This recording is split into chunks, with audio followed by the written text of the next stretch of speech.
Statement of Jean Ann Panton.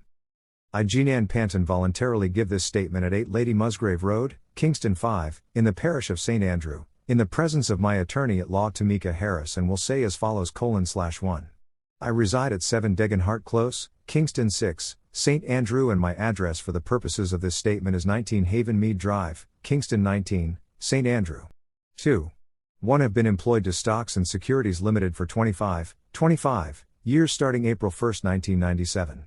I am currently a client relationship manager responsible for dealing with any client issues, and I acted as a wealth advisor.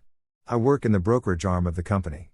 In this capacity, I interact with clients, manage their portfolios, assist them with deposits and withdrawals, and provide statements. 3. In or around 2010, my father was diagnosed with cancer, and I was primarily responsible for my parents' care and finances. He had to go overseas for treatment, and he was not employed at the time. It was at this point I thought of borrowing from client accounts to cover my father's expenses. I had no idea how I would pay it back, but that was my solution at the time. Approximately 3 years after, he passed away, and I also had to assist with the funeral expenses. I also borrowed from the client accounts to cover the funeral expenses. My brother also attempted to kill my mother and was committed to a home, and I cover his expenses.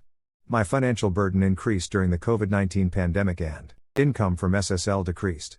I was unable to repay the funds and continued to take funds for various purposes. 4.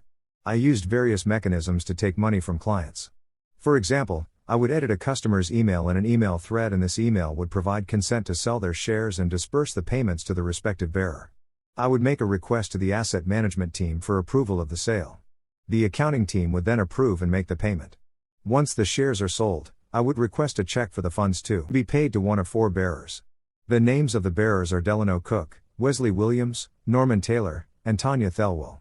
These bearers were independent of Stocks and Securities Limited. The bearers would be issued the checks by SSL and would visit the bank to collect the funds. The funds would be delivered to me. 5. There were circumstances where clients would legitimately make requests for funds, and I would put through a request to the accounting team for a larger sum than what was requested. When the funds were delivered to me by the bearer, I would keep the difference. 6. In other cases, I would create an email request from the client that was not actually written by the client and keep the entire sum that was requested. 7. Some of the clients took money from would request their funds or a portion thereof, and one would take money from other client accounts in order to repay _the clients.